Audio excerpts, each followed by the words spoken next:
Good evening, good evening, good evening. It is Monday night. It is Plastic Crack Podcast, Season 6, Episode 3. I think, if I got that right. Yeah, must be, because you did. Yeah, 3. There we go, 3. It's all fine. Still January, isn't it? January 2025? Yeah, it is. Unfortunately, yes, it is still January. Blue Monday, apparently, today. Worst day of the year, so people say. I think that people say that every day is the worst day of every year, but there you go. Yeah, we're a man down again tonight. Well, in fact, we're 2 men down technically because we had the fleeting appearance of brother Ken last week. And this week, young Steve has disappeared off us. Rumor has it he's in a perpetual loop talking about space weirdos, and he just can't unnudge himself. Unloop. You can't unloop. Weirdos. No, he's not very well. So get well, mate. I hope you're feeling a bit better. Yes. So you just have to put up with me and Martin this week. Yes. That's it. Just there we go. That was. Yep. Sorry. There's going to be very, very little weirdness. Oh, that's actually a lie because because I didn't know that Steve wasn't going to be here. I packed the news section with some GW stuff because they had a load of reveals. So it's just going to be me sitting here going, and they revealed this. Dom, do you know what this is? And I'll just be putting the tumbleweed up the whole time. That'll be all fine. Yeah. Yes. So yes, welcome everybody. Thanks very much for joining us as always. Thanks also to those watching on the catch up. We love you too. And remember that we are sponsored by our friends at Boards and Swords. Get along there for all your little gaming goodies and use the PCP5 code for an extra 5% off and tell them we sent you. Please. So yeah, how you been, Martin? You all right? Yeah, it's been a very, very busy week. I don't know what's going on. I mean, January's busy anyway, but this just seems to. I think everyone forgot that they had a break, and then they've just come back into it full force. And I don't really feel like I have. So yeah, it's all right. I mean, we had all the decorating and that out the way, but yeah, it's been good. I'm kind of straddling 3 different projects at the minute, if that's a thing, like straddling a project. Yeah, and but I'm quite pleased because I'm getting I've managed to sort of get back into some research and stuff, which I really enjoy. So it's good when I can pull it together. So yeah. What about you? How you been? Yeah, similarly, really. It's I know what you mean about this year. It just seemed like the first week or so, nothing much seemed to happen, and then it seems to have been flat out since then. So. But gaming-wise has been all right. Been a couple of games, and that's been fun. And one was fun, but we'll get onto that and the other. And then just the painting frenzy has continued. So it's just bizarre, really. I've been quite productive for a normal person. Unlike you.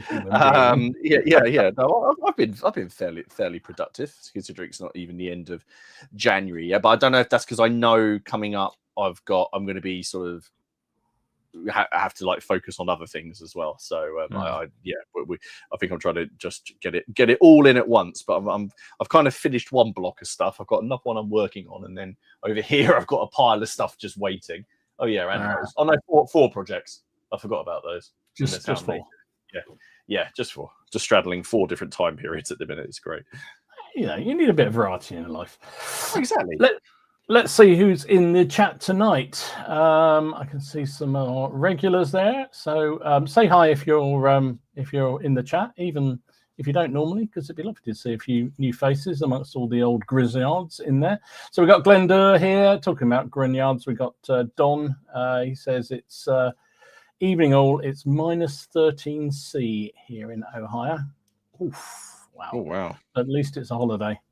Yeah, this is a public holiday in the US, isn't it, today? Martin Luther King Day, I believe it is. It's wet and overcast in South Florida. That makes us feel so much better, John. I'm so pleased about that. You usually come on and say it's lovely. Carl's here. He's painting some pirates for Blood and Plunder. Always good. I haven't got it. I've played it and I love it. And I therefore haven't bought it because it will just start. So it's one of those games that I'm quite pleased that I don't own, that I've got a friend that owns it, and there's James that has it as well. And I can rely on them to put it on and to play a game. I know it is awesome. It really is fun. Yeah. But I think if I buy it, I will go down a hole that I won't come out of. Because I want the board, I want the islands, I want the ships, I want, Yeah, it'd be one of those things that on the surface, it's a nice, simple sort of skirmishy type game, but you could end up just going absolutely bananas with it. Is that because my wife kicked your ass at it? Yeah, that's true. But she did. She cheated. Well, actually, she didn't cheat. The umpire supposedly cheated. I mean, James. But she did kick my ass at it. We also got Carl's here. He's oh no, we just said that. So Carl's doing the Pirates. Sorry. Lionheart's here. Good evening, mate. Hey, hello. Rich M is here. He's doing some Irish Jacobites. He's nice them up tonight. Andrew King is here from Germany. Tyrolean militia tonight. Oh, they do pianos, I guess. Yeah. Do you know what I'm waiting for? Well, I've considered using those with Shakos and bayonets because I don't like Shakos and bayonets for the normal line, that kind of warfare. Yeah. But I actually thought that something like guerrilla actions in Spain or the Tyrolean stuff that might actually be the rule set to use. So I have considered that. I think I'd just stick with sharp practice if I was you. Yeah, you like sharp practice. East Norfolk's is here. Paul's Hello. Paint Shed. Well, let's get a weather forecast.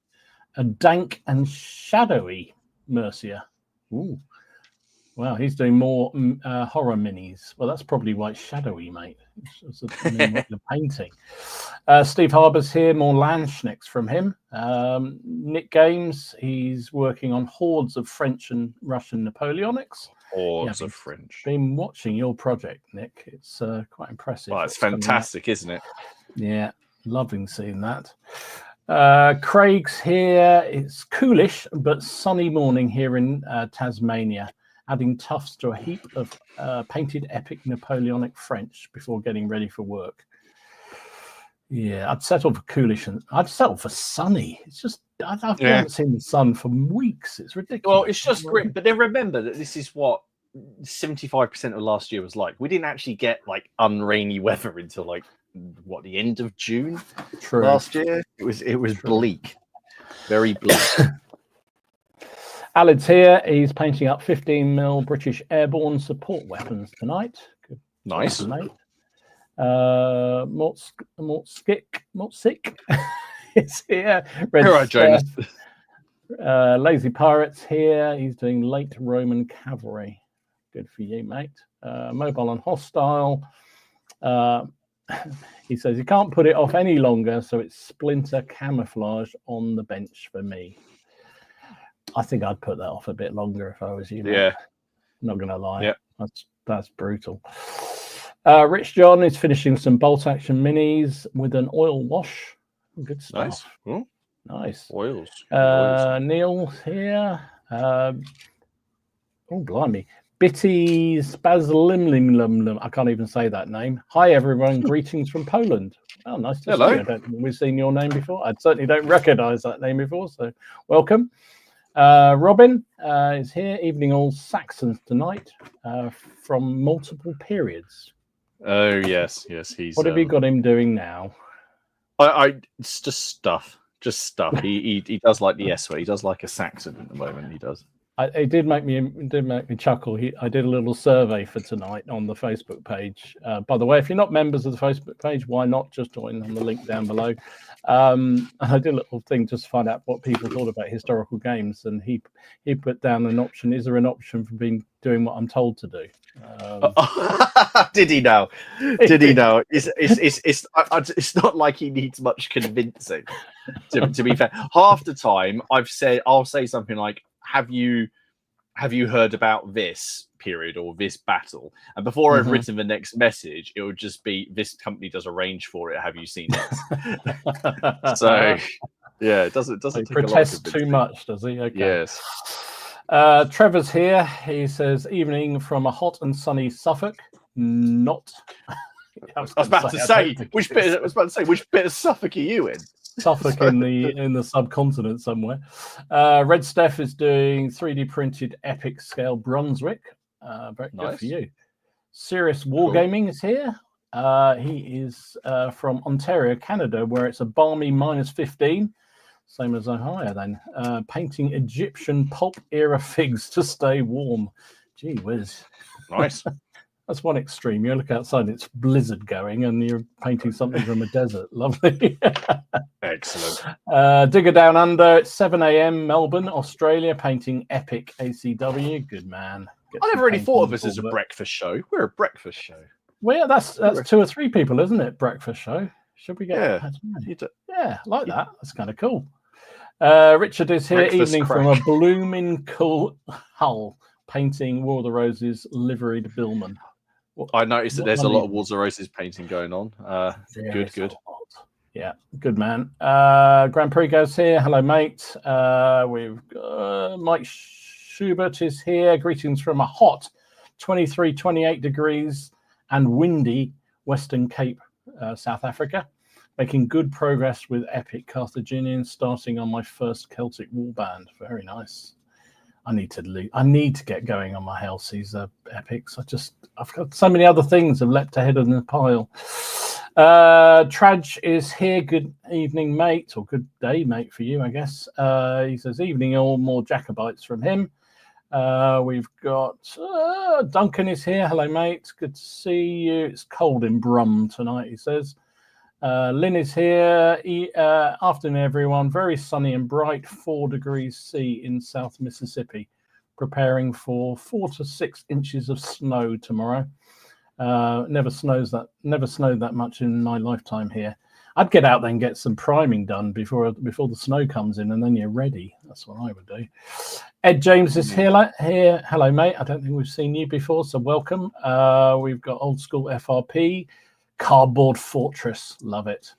Good evening, miserable here again in Knots and back on the old 90s epic minis, but it's God tonight. Okay, fair enough. God. I presume that's the weird stuff, isn't it? Epics rather than the I would assume so.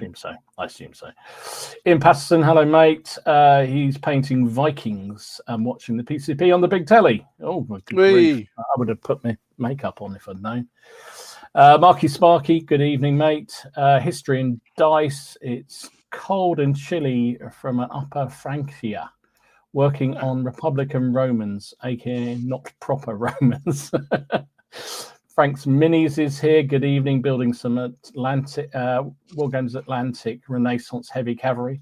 Does look a good set, that. I'm just not really sure what I'd use, really. I don't know what I'd use. You buy them and then you find something to use them. I know.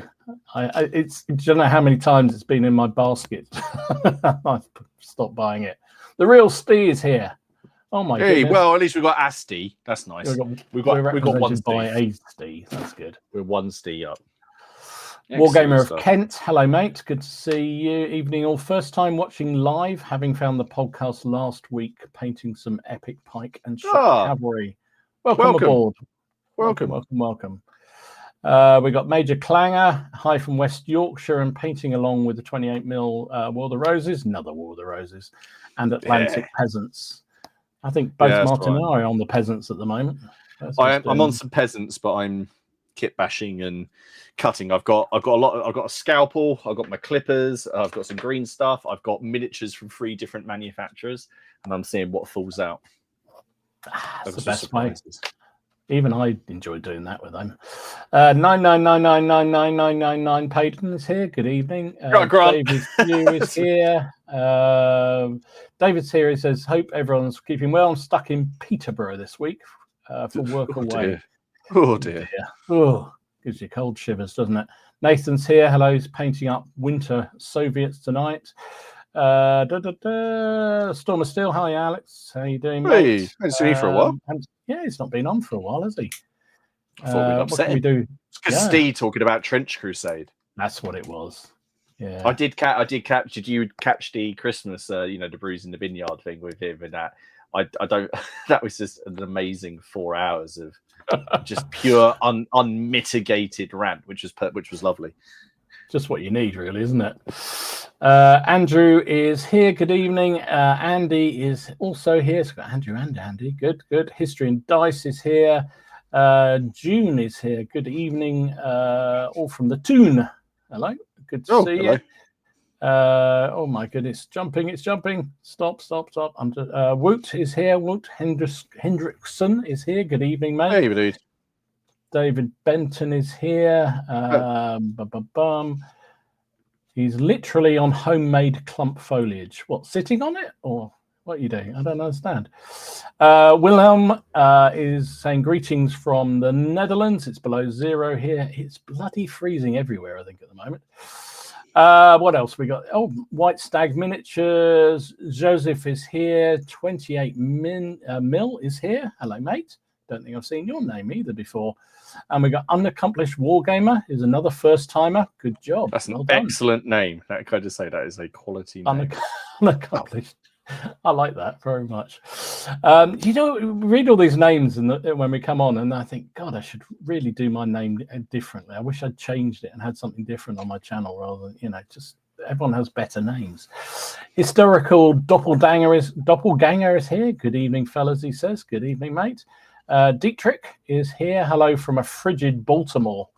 Working on some Claymore castings tonight for my Bretonians. Oh, they're really good. Oh, I think there was something from them on the news and I didn't pick it up. Damn. What was that? Who? Claymore. He had some new figures, I think. Robin Rose is here. Hello, mate. Mark is doing some Vitrix Celts here in Texas tonight. Hell freezing over. Yes, it is. It says it's due to snow in Texas. Jeez. I know my boss is in Texas, and she says every once a year, 1 week of a year, they have massive snowstorms, and then the rest of the time it's just ridiculously hot. I want to make a joke about hell freezing over, but I actually want to go to Texas. It looks cool. It's one of the few places I want to go. It is an amazing place. I have been there. It's beautiful. Barbecues are amazing. Julian is here. Hello, mate. Evening, guys. Just joining, painting some War of the Roses. There we go. Athena miniatures for playing Midgard. Nice. Unaccomplished Wargamer forgot his weather forecast. It's -21 in Michigan. Wowza. He'll be inside painting Persian cavalry. It's probably for the best. Kitchen Wargamers here. Hello, mate. Haven't seen you on this for a while. Jonathan Gamer is here. Howdy from Oregon. Lots of US people. Hello, Simon, and thank you very much indeed. Very, very grateful. Little tip he's given. Very good of him. And what's that? Blut Gang. Blimey. 16 Fahrenheit outside in Louisville, home of Kentucky Derby. I'm painting a unit trays from Midgard, and my wife is baking some fresh bread. Oh, nice. Oh, you can't beat fresh bread. Double Dips here. Hello, mate. Jack's here from Cornwall. Finally caught us live. Well done, mate. About time too. Painting 96 Landschnecks and questing my career choices. Bloody hell. 96. Same Steve's not on. He would be very impressed. Phil's here. Hello, mate. Lewis. Good grief. There is lots of comments. I'm really pleased. Thank you for everyone making comments. Across the pond, Colin is here. Hello from LA. Working on studying for helicopter check rides while listening to y'all and painting 15mm Cold War finish. Wow. Cool. Nice. Bitsy said it's his first time on seeing you live. Remember, you talked about the lesser-known wars once. Martin mentioned the Battle of Grunwald. My teacher actually has a lot of minis for that battle in my store. Oh, excellent. There we go. Cool.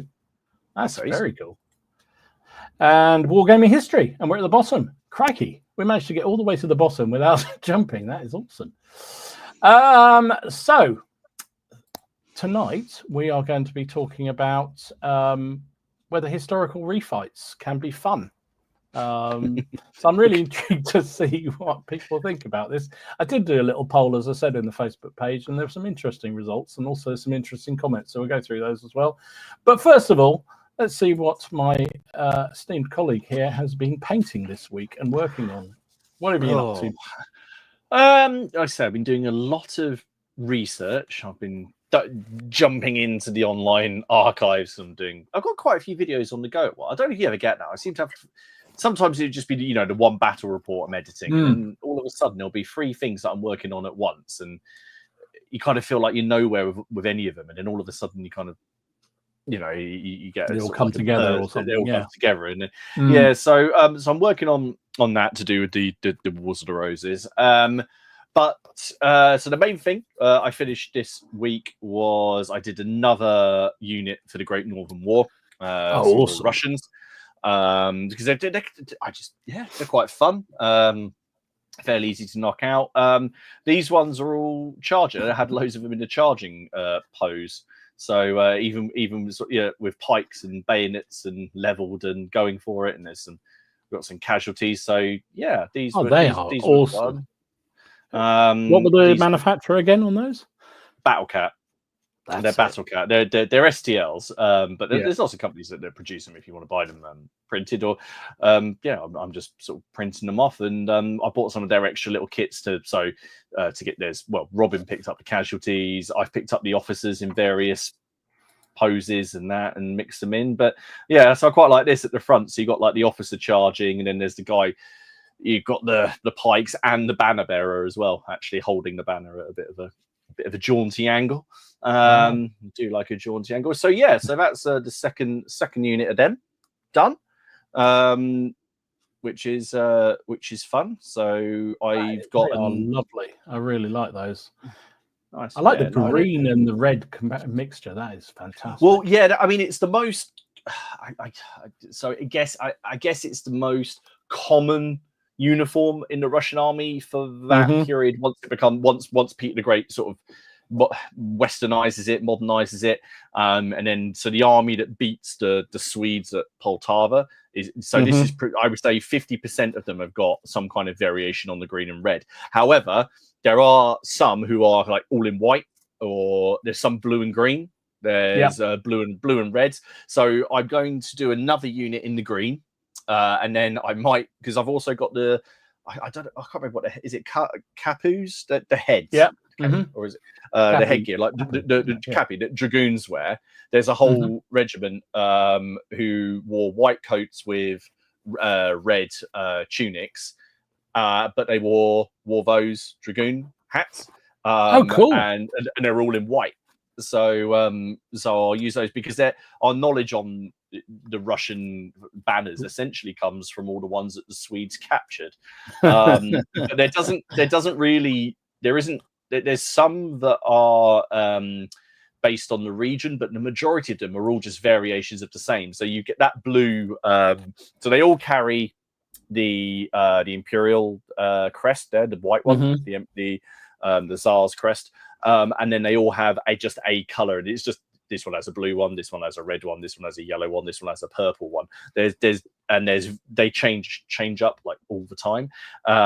So there's no real link between facings and colors or anything like that that I can see anyway. That made enough sense for me to really care, because on one regiment I was looking at, like, oh, you have a blue color, and then I looked at it, 1710, like 3 purple pennants instead. You're like, well, that's not very helpful.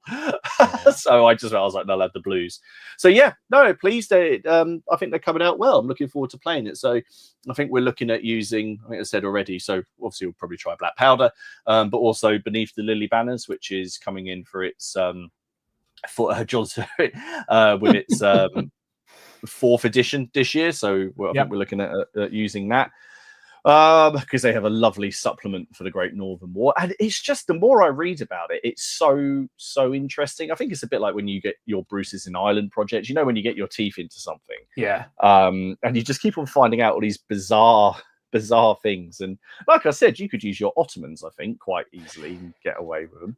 Probably good. Yeah, I mean, the Ottoman, I've been looking up on their uniforms, and it's like they cover such a vast period, because it's pretty much the same army that went through from 15th or 16th century anyway through to about the end of the 19th century. Yeah, well, I mean, the other thing is, which is cool, is that this was the last use of the winged hussars was in this war as well. So you could easily get the winged hussars involved in one of the battles.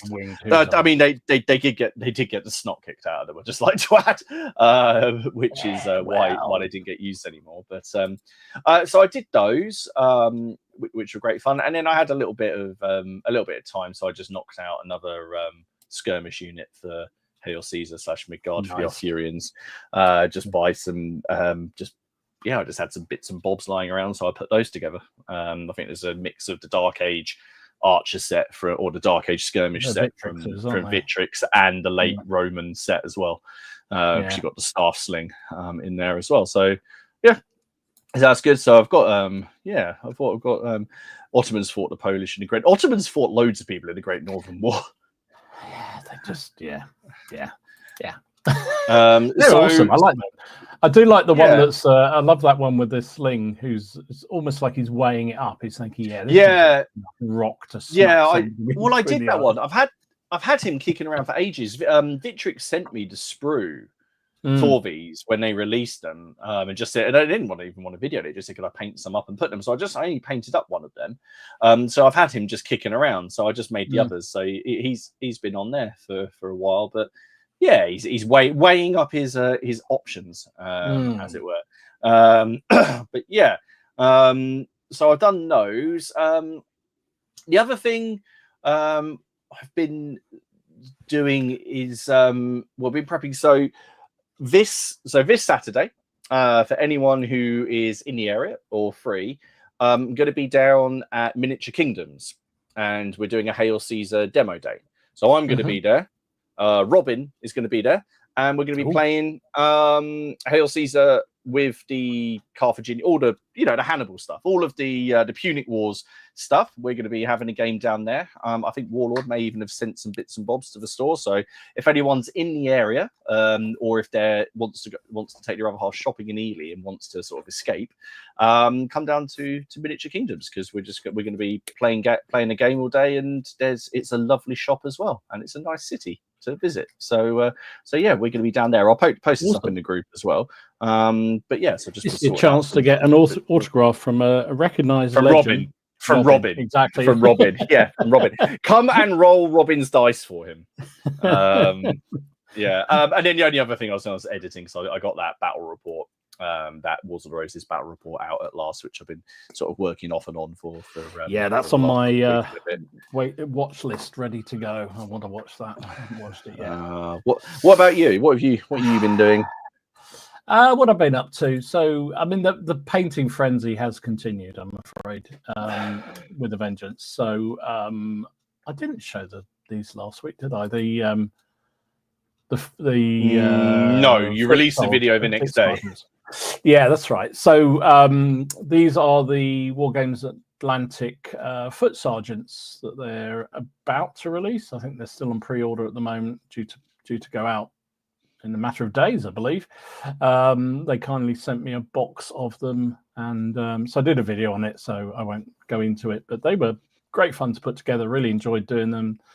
So there's the sergeants with the sort of melee weapons, falchions mainly, but also, like I said, with the peasant ones, they're very interchangeable with pretty much any set, really. They just seem to work really nicely. Yeah. Even for a mug-handed old fool like me, I managed to put different arms on and reposition things where they weren't really designed to be. It was great, really good fun. Yeah, really good. Oh, yeah. So those are the foot sergeants, aren't they? That's the foot sergeants, and there's the crossbowmen. Nice. That are in the same set, and you can see there's Perrys in amongst those, and quite a few of the I've interchanged arms on them because the Perrys and these War Games Atlantic seem to work together really, really well. It's almost like they're designed to go together. Yeah, funny that. Yeah, it's funny that, isn't it? But it's great because then you've got flexibility to do different things. So so the first unit I'm going to use for the Bruces in Ireland project, so they'll join the Scottish forces for that. And then these fellas, even though they're probably a bit too early, are going to join my mercenary forces. No, they're continental stuff. You're all right. Yeah. They're all a bit backwards in Europe, aren't they? So that's all good. Yeah. It's very upset people. So yeah, that's the plan with those. So I'm quite pleased with how they came out. So yeah, they were good fun. And then they also sent me some of these new round bases that they've done. So I think you printed these for me, and I've had them kicking around on the desk here for ages. So I painted them up as sort of a night adventurer and got all kinds of backpackers. Oh, he was the Bretonian. He was the Bretonian that the Reconquer chap made. He was a Bretonian that's not a Bretonian. That is a Bretonian, but that's the more historical version of him rather than the stag-headed thing. I love that miniature. Yeah, I did print those for you. Yeah. When you say they some round bases, you mean are they plastic? Yeah, literally. They've done these newer bases, or what they reckon are revolutionary. It's War Games Atlantic again, and they're basic. Where's the box? I don't know. I've got the box, and I can show you. There we go. Let me get rid of the picture, and I can show you easier. So they're like that. So they are. Let's make you big. Hang on. Boom. Make me big.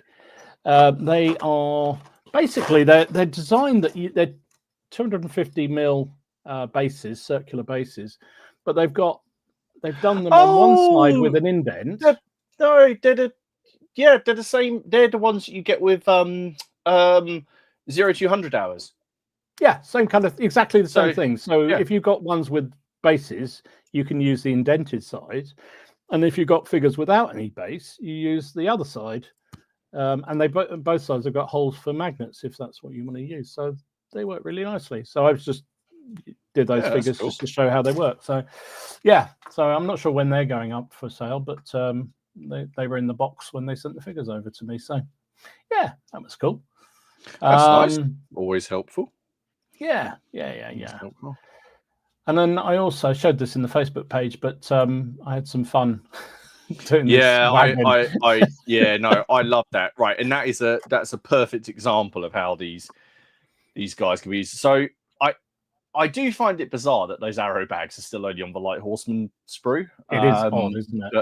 But, yeah, I don't. Do you remember? I put out a call. I think it was when I did my castle, so it was about 2 years ago. And I said, can anyone who's got these send them to me? I got inundated. I have so many of those lying around, and I've kind of stuck them all together into piles. But yeah, you could play something. I think you could play something like that very easily, whereby a simple rule would be if you're within 6 inches, either you don't run out of ammo, or count your ammo as one more, or something like that, or even if you want to, you could put a dice on it, and it's got a limited supply, and each turn it can dish us. One of them goes running to resupply, a unit, which is what. We did. That was what was at the back of the battle line. There were.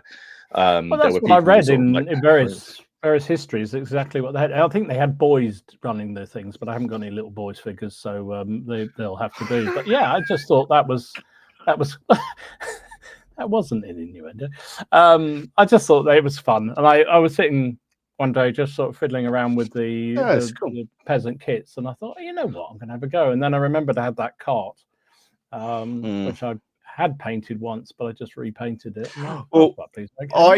I think that's you're going to hate me for this, because obviously it's just something you were, like noodling about with. But I absolutely love it, and I think it's brilliant. And yeah, that's exactly the kind of thing that you want to see at the back of a battlefield, because there would have been all sorts at the back of medieval battlefield. One of the other things is also, I've still got this Light Horseman set, and I'm going to do it. I want to have prickers at the back of my battlefield, and I'm trying to think of a rule to incorporate whereby if a unit is disordered or shaken and it's near them, essentially, if you have prickers, that either it makes them easier to rally because you've got these guys with spears essentially going, go back over there. Because what they would also do, if there were people who were like battered and they'd fallen to the floor and they get up and they dust themselves off, they'd then get them to form up into new groups, and they would cycle around and stuff, and there'd be watered wine and stuff at the back of the battlefield that they would send forward for the nobles to drink to sort of refresh themselves before getting stuck back in. Prickers, re-roll when you have broken divisions. No, Robin, not for that.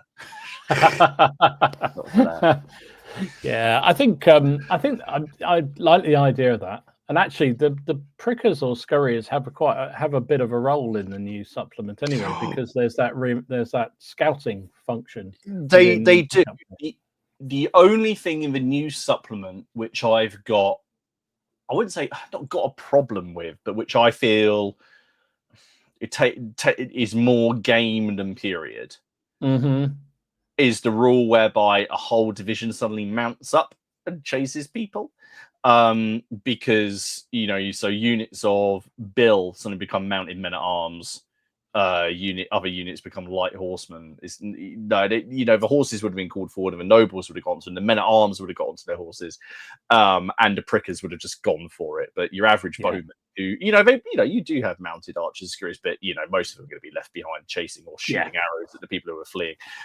So that's one rule that I'm not going to use as written. I'm still kind of umming and ahhing how to But you have got that thing about if you're playing a pickup game, you can determine who deploys first by using the I think it's quite a clever one with the scouts. Well, again, we did the whole pre-game sequence and filmed it a bit like you did in your game.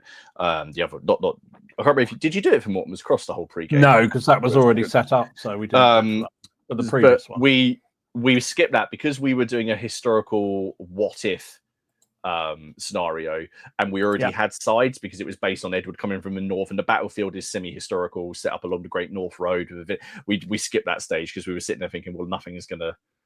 There is no thing about deployment because we've already kind of stated this. So in that kind of thing, it made sense. But I did enjoy the pre-game sequence. I've got to say, I really did. I felt it worked really, really well. I mean, I don't want to spoil it for you, but there was a lot of hilarity to be had for everything. You can't beat a game that has a lot of hilarity in it. That's my view on it. So, so that was that, and I also got on with some War of the Roses because proper War of the Roses. So because I don't want to be left behind, So I did another command stand. So that's the flag. Do you know who that one is? It's a bit of an obscure one, so you probably don't. Kyton or Kinton or something like that. Mordant. Okay, maybe not. Okay. He's a Lancastrian. Northern Lord. So I did him, and I did a Bill and Bow. Actually, this is an upgraded one, so they've got the men at arms in there. A household, a household. Yeah, household group. So I picked out ones that were most armored, and did them like that. I'm still searching for this black men of the North thing. And I've even roped in some other people now, some people who are nothing to do with really wargaming, but are sort of history related.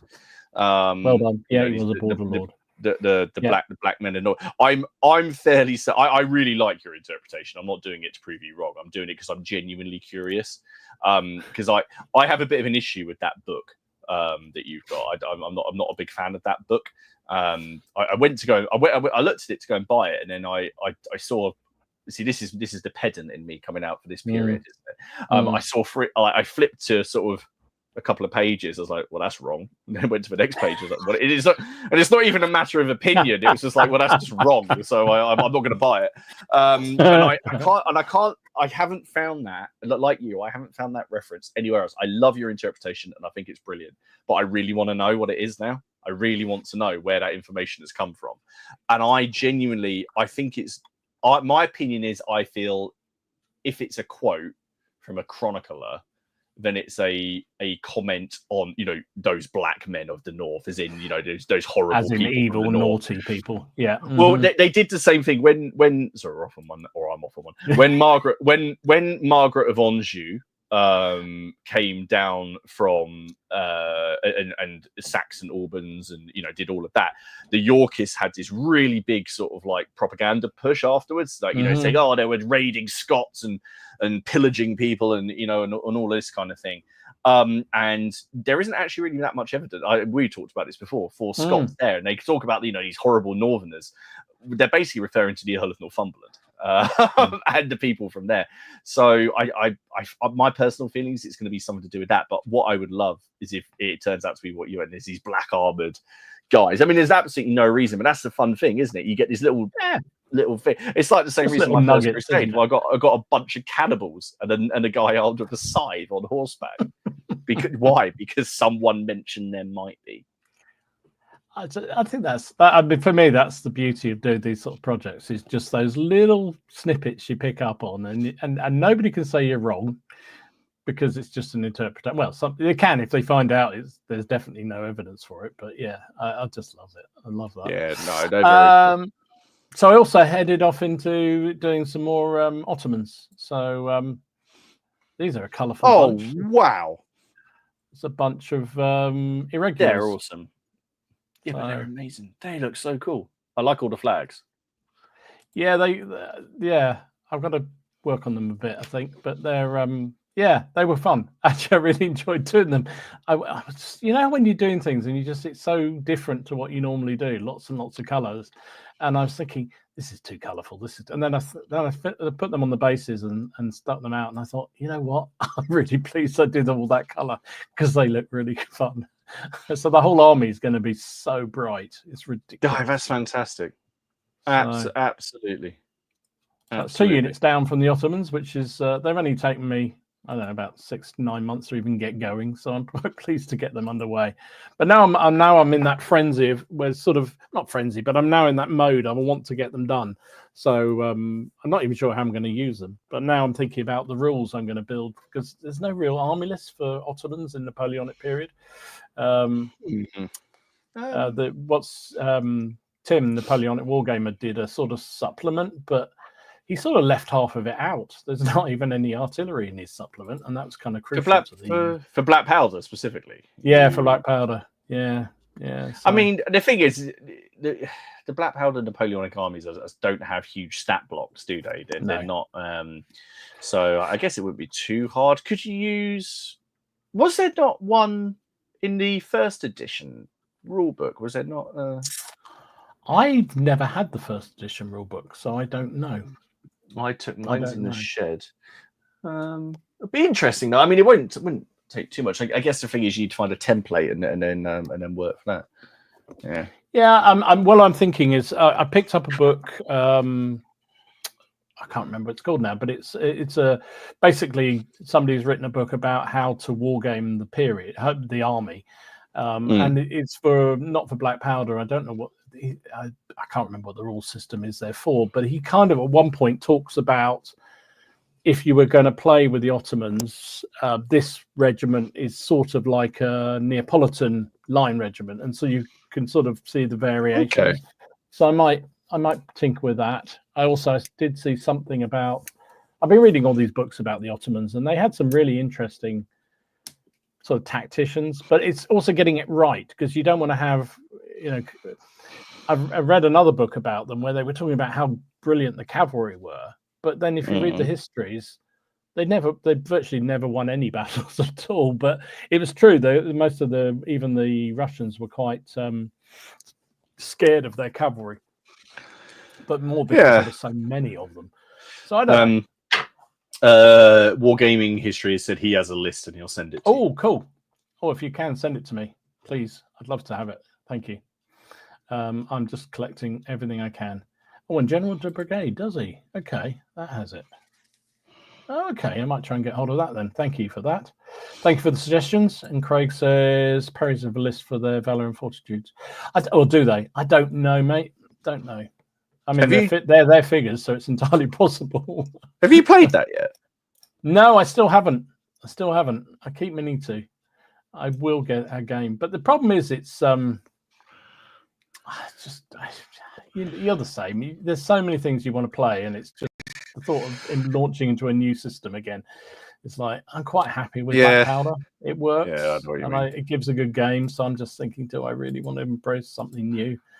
I think I might just do a bit like I did with the Bruces. I might just sort of do my own little version and play it out a few times and see how they play, and then just well, that's what I'm doing with this Wars of the Roses thing, because it's nice. The most common thing is, are you going to stop playing? The most common question, sorry, I'll finish my sentence, is, am I going to drop my amendment and then just use this? Right. Well, there are things in this that I enjoy, so I'll use that. But there's some things in this that wouldn't say I'm not keen on, but which I feel could be expanded upon a little bit more, or kind of point, like, to really, take it a bit. Well, it's further. like we all do, don't we? We all mod and adapt our rules to suit how we want to play them. So exactly, I don't see any different to that. It's I think it's refreshing. Well, it sort of refreshes a rule set because we all have our beliefs of how things should work, and sometimes you're happy with it. But I agree with you. We'll see. I'm going to play with it a bit. I'll watch this space at some point. I've got to get a bit more than 2 infantry units to be able to play with them yet. So that's right. That's right. Next week, brigade done. By the end of the month, maybe I'll work something out. Right, blimey, that was a long way through all that. Just for the 2 of us. So tonight, it's because we have to talk about weird stuff. We did. There was lots of weird shit in there. We're going to talk about can historical refights be fun to game? So this came about because I was saying to Martin before we started, one of the reasons why I thought of this as a topic is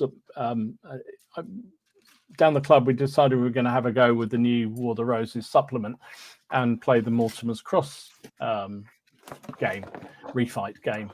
And it's mainly because it's quite a small battle. There was very little terrain, so it gave us an opportunity to try out the new mechanics, see how it worked with no sort of, because I played it on the table here, but I had lots of terrain, so I was wondering whether that sort of coloured how the game played out, and it probably did.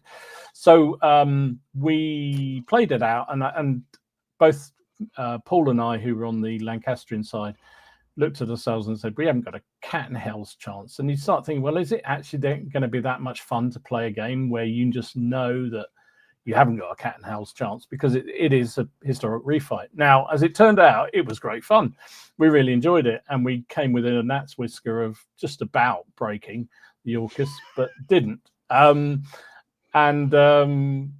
kind of went pretty historically in the end, so it was sort of fun. But then this current week, or the week that's just gone, we played Antietam from the Pickett's Charge rule set from Dave Brown, and it was an absolute disaster because it was historical. So in that battle, American Civil War, the Unionist forces get absolutely cut to pieces, and that's exactly what happened in that game. And there was virtually, you would have to have had the most monumental bad luck on the Confederate side to fail to absolutely crush the Union forces and clear it. And sure enough, that's exactly what happened. And I can't say it was an awful lot of fun to play for either side because it was just too one-sided. Were you on the winning side? No, I was actually on the losing side. It was Moni Dom, I'm afraid, last Friday. It was definitely Moni Dom. Also because halfway through the first turn, I thought we've already played this scenario and it was a disaster last time. So how dumb are we? Anyway, so there you go. So so it got me thinking: is it fun to refight battles? Because sometimes they are really, really good, and sometimes not so good. So I did ask our esteemed community what they thought. So I did just sort of find out what people thought about the games, what sort of games they tend to play, that sort of thing. So I don't know whether you saw this, Martin, but what would you say roughly of the people who responded? And we had probably about 180 people respond. Wow. About what sort of percentage say that they're always happy to change the scenario and adapt the game that they're playing? Knowing our group and not basing it on my opinion, I would say at least 50% said that. Yeah, good stuff. It was 59%, so 109 people. By far the biggest chunk of people said they were happy to change and adapt their games. 17% said they often fight historical battles, which is kind of interesting. I thought that would be higher, actually. Okay. But also a lot of people said they mainly play scenarios and follow the setup largely unchanged, which is also interesting to me. So that was 10%. There's only 20 people, but still the fact that you just basically follow exactly what the scenario says. Yeah. As it says, which is interesting.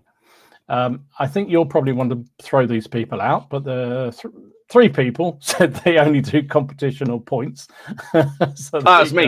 No, that was me. That was you. That was me. Yeah, that was me. Okay. No, I don't. Good. Don't want to throw them out. Just have a chat. Want them to have a long, hard look at themselves. And then there was the robbing gambit, which is my opponent does all the work. I just turn up. 3 people. So that was him, Matt and Miller. That's him, Matt and Miller. That's it, basically it. But I thought that was interesting to see that not as many people as I thought would play a lot of historical games. I mean, obviously we're playing historical games, but what I mean is refighting historical battles. Not as many as I thought. But so I wanted to. What do you reckon? Have you played many? Refights of historical battles, a Waterloo or a, I don't know, even or not necessarily for those in the weirdo community. It doesn't have to be historical. It could be from from an GW Universe book, for instance. I know Ken was always obsessed with those books. Well, it's funny. Those. You mean playing scenario? Yeah, playing like pre-written narrative scenario kind of thing. No, I'm thinking about if you're reading one of the tomes, one of the books, and like playing refighting siege account. Yeah. All right. Okay. Yeah. Yes, I have. I've done more historical stuff than I've done other things. But I've done historical refights. I tend to do them more for a whole day's game or events, right? Like CrackCon or something like that. It's fun to say to people, right, we're doing a refight of the siege of Gergovia. That was a great refight, and then working out how we're going to do it. Likewise, a couple of years before we did the Battle of Barnet, which I was an absolute joy to do, and figuring out how to get all these special rules and things into it, for treachery and the fog. Do you remember I got them to stretch a black sheet across the front? That was semi that was a bit thin. So I said, oh no, it's because foggy, you can see a little bit. Or it's not me because I didn't actually check how thick it was. Yes, I do, and I think you absolutely can have fun. My enjoyment from historical refight is about whether or not you can change the outcome. But I don't. That's kind of it. But I'm not afraid to just to add in a little something else, like, what if these reinforcements that were nearby had made it? What if this bridge wasn't out and these men could have made it to you? What would that have been? Let's just turn it up, change it a little bit. The Wars of the Roses game that we just fought. See, how do you feel about this? This is a historical what if. Now I know we play a lot of what ifs, but this is actually one that feasibly could have happened. When we played in the battle, we found somewhere that it made sense that the battle would be fought. And we looked at the forces and used the personalities of the people that would be involved. That one was based around the fact that when Edward landed at Ravenspur and marched south to London, John Neville, for some bizarre reason, didn't confront him, even though John Neville actually ended up siding with his brother against Smith Barnet. And there is a big school of thought, of which I am part, which is if John Neville had confronted him at that point, he could have stopped Edward. Why didn't he? So we played that what if, which is historical in the sense that we used the forces and the terrain, that was available. It wasn't just let's a bit like some of like our Wars of the Roses game, which is just sort of like, let's just chuck all these people together, just shove all the figures on the table and see what happens. Yeah. So yes, I do, and I for really big engagements like 19th century engagements like Waterloo, I don't play with teeny weeny figures. I zero in on individual parts of the battle, and I would, for example, play 5 or 6, well, maybe not 5 or 6, 2 or 3 scenarios across a larger battle to represent that. Do you remember when we did our we should do this again actually, but we did how would we do the Battle of Crete? Do you remember? Yes. and we decided that we would have a almost a 0-200 hours skirmish game, where grab the the Germans would fields try, or grab the airfields, followed by I can't remember, was it chain of command or bolt action or something for the main part, and then potentially even the was it a naval game to go alongside it? I just switched off if we started talking about the naval stuff.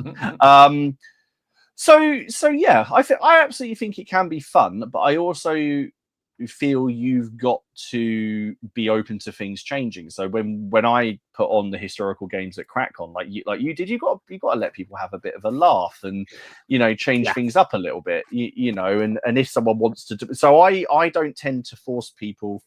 And I did in Gagovia, I did make them deploy roughly where they were deployed, but once they I let them compose their forces.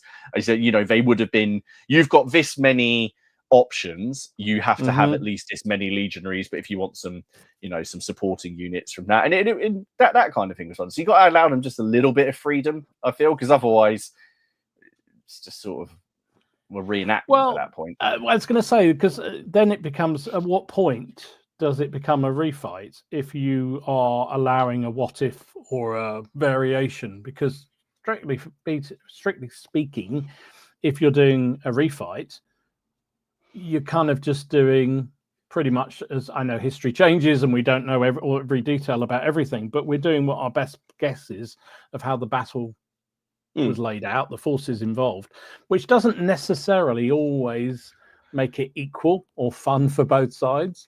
So that was where I'm coming at it, because sometimes, I know some people take great delight in trying to do better than their historical, so they're playing a role in a battle where their side loses, and realistically in the game, there's no way they're going to win. But it's the fact, can I do better than my historical counterpart did, or can I last longer, or whatever it may be. Does that interest you as a game? If that kind of thing, I mean, if you give a side, trying to out Alexander, that kind of thing, no, or even doing I don't know, Thermopylae or something where you're going to get tonked, and it's only a question of time before the Persians come round behind. But can you enjoy that? I guess for me, it would be more of the visual aspect of replaying that game. Like Thermopylae or Gagovia, we created a hill fort and had these Romans running up the hill and then running back down it again, chased by loads of bloodthirsty Gauls. Release the Gauls. So for me, it was. I think it was just a visual thing. From that point of view, I don't. It wouldn't bother me win or lose. I think personally. I do like, I want to refight all the battles from the Wars of Roses. I'm currently working on a scenario. It's partly what I'm building here, which is a what if. Well, no, it's not a what if, because it actually happened. So the battle that took place before the second Battle of St. Albans, the night before in Dunstable, we know that there was some stuff that happened there. We know sort of the forces that are involved, but we don't know any details about it other than the Lancastrians wiped out the Yorkists. But I think, well, I've got the bare bones of information. Let's fill that blank. Yeah, because there are thousands of battles that we know. We know a battle was. All we know is a battle before Towton. We don't actually know a huge deal about. Everyone who's written about Towton is writing a long time afterwards. All we really know about Towton is it was a big battle. It was a big. Well, it's probably not as big as we think it is, but it's a decent sized battle, and it's a big deal for the Yorkists. That's kind of what we know, and then it kind of goes from there. So I like filling in the blanks with refights as well. But that being said, I've enjoyed doing things like the assault on Le Haissant. I've done some World War II stuff. I've done some D-Day landing stuff before. Can you take this? Can you take the beach? That kind of stuff is fun. What about you? What's your experience of it? Well, what do you think? I mean, I've been fortunate to do some fairly large refights. I mean, the one I did a few weeks ago at Newbury, refighting Borodino, for instance, was amazing. And I've done Waterloo, and I've done some big ass games. I think I know my foible, if you like, in the gaming world is that I do have a tendency to look at a game and go and make a judgment. That's going to be fun. That's not going to be fun. And sometimes if I look at a game like I did this Antietam game, I looked at it and went, this is just going to be absolute bloodbath. I do not have a cat and hell's chance of even getting close to winning it. And that kind of does take something off me. I don't enjoy it as a result, and I hold my hand up. I get a bit moany sometimes about that. That said, I actually don't mind a game where say I don't know. I'm trying to think of a real example of it, but if you were playing a scenario where you have to hold an airfield, for instance, for a period of time, and in reality, they held it for half a day, and you managed to hold it for a whole day, I'd be quite satisfied with that. So it's bizarre. I think it depends on the scenario, but I think I do get a bit frustrated with some of them if they are too tightly defined. As you say, if it's sort of like you rock up and say, well, no, you've got to, the umpire or the person who set up the game says, no, you've got to keep your figures exactly where they are, or where they were in the battlefield, and you're not allowed to make any variation. Yeah, can you? You've got to, it's kind of I mean, well, that's part of my thing. I mean, we've always talked about this, doing, let's do a refight of Issan Wana. And I kind of sit there and think about it and go, yeah, but it's just going to be loads of Zulus just wiping out British. Yeah. Like whereas there's lots of other actions which are a bit more interesting, but then it's the visual spectacle of it, which sounds a bit sick now. I actually think about it like that, but do you see what I mean? I can understand completely why people will be like, "Oh, I don't really want to play as the side that gets wiped out." Not everybody has that mindset of, I just want to play a game. Some people's gaming time, they don't have as much pressure. So if you don't have as much time, and a bit like you, if they saw that scenario and they were sort of thinking, well, I don't get that many times to play. Why would I want to play a game where I genuinely don't feel I have much of a chance? So then I suppose that's an argument for things like lists and pointed games, because you can go, well, no, tonight we're playing a pointed game and we're making, these lists, and you can build it fairly, I guess. But then, I mean, Alex has just said something, which is you swap sides. And I've done that before, where you swap sides and see who does better. And then what's really annoying is then when you screw up and then you don't. And you lose both games. Well, that's the worst. The only time I've ever done that where we swapped sides was actually then I managed to, I'd lost the first one, swapped sides to see whether I could, do better, and I lost on the other side as well. It's like, for God's sake, that was a bloody nightmare. But yeah, I agree with you. I think so. I think that was where I was coming at this from. There were a couple of interesting comments on the Facebook page, and there's lots in the comments here. So I've been starring away. So thank you. So let's have a look. Dave Benton had a very long response on this, but the nub of it was,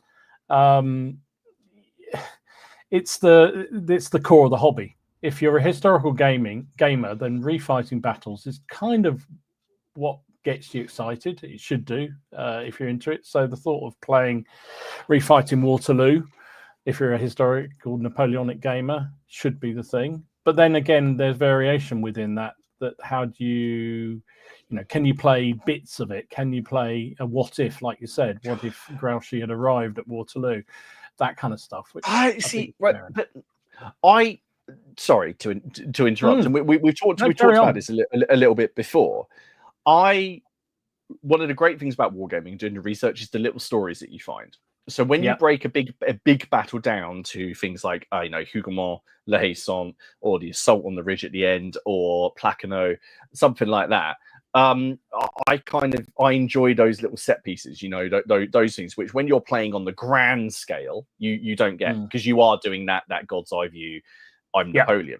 I like I like zooming in just a little bit more and seeing how these these individual brigades, these battalions, whatever these units act. I do enjoy that. One of the things is when you certainly in medieval warfare, where the generals are stuck in at the front, they had once battle was joined, they had very, very little effect apart from the morale of their men. They wouldn't know what was going on like just down the battlefield. Half of them ended up getting killed. So I quite enjoy that about the medieval period. But I'm sorry. Anyway, carry on with Dave's comments. Sorry, I just wanted to. No. I think you're making a valid point. Exactly right. But I think Pierre made another point, which I thought was a very, very long point here. But basically, the nub of this was the fact that, how can you play a historical refight, because you are limited by the table edges. So if you're playing on a 4x6, or you're playing, even as a smaller scale, you have the end of the world, right? And you can't build the sort of the whole sort of effect of a game. You can sort of modify it a bit, which I think is true. You can have outflanks, and you can have things coming on at various points. But that's, as a war gamers, we deal with abstraction. Like if you're happy, if you have a unit leave and then come on the side, or you're just happy to make a roll to see how far Grouchy is away, you just have to kind of accept that. We abstract the fact that the 24 men represents 500. Or whatever, like a bunch of 6 mils represents a brigade. So that again is surely just finding a good system that you're willing to accept to abstract that detail. Agreed, absolutely agreed. Another point was from John.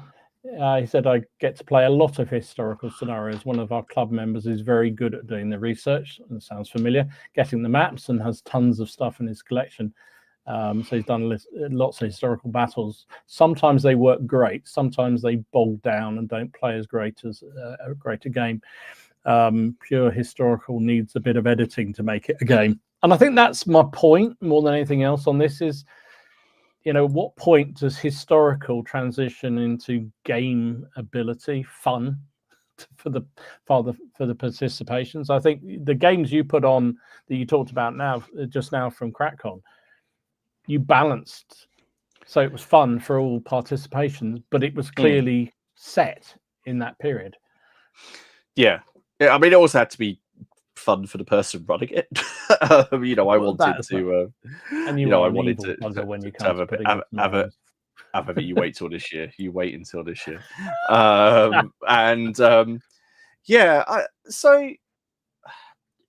I think I've played in some historical refights that were dull. They were just boring. I just felt like all I was doing was moving stuff vaguely in the direction that it went the first time and getting shot more because someone knew that there would be a lot of stuff coming from that direction. I mean, Alex has just said something again. He's full of little insights, isn't he, Alex? Which was, as soon as someone takes the first move, it becomes ahistorical anyway. True. So that's that whole thing about making a move is ahistorical for pure and simple, isn't it? Because they didn't sort of go, right, your turn, sir. You move your figures now, and then or even roll the dice and see how far you move. I have thought. It's a doom. So something I like to do. I like the Lord of the Rings game. I like the scenarios in the Lord of the Rings. So can Boromir hold off all of these Uruk-hai? The answer is always no. I mean, he doesn't exactly end up holding them off, particularly in the film, really, does he? Or the books, rather.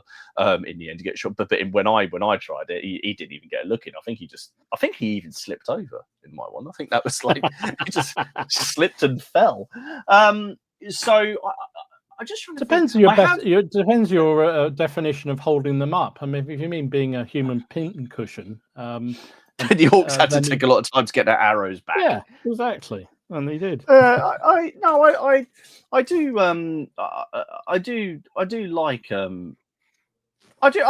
refight, and there's refights I've got coming up, and there's things like we're refighting the Great Northern War, but there's there are set piece battles in the Great Northern War. And again, there are hundreds of smaller actions, and there's some stuff in those battles that we don't really know much about. I was reading about one today, which was just 4,000 Russians and a few Saxons against the typical normal thing, which is probably about 10 Swedes, and they lost. But all they know about the Battlefield is it was quite marshy, and I was like, well, we can take that. That's historical, and we can work out a scenario around it.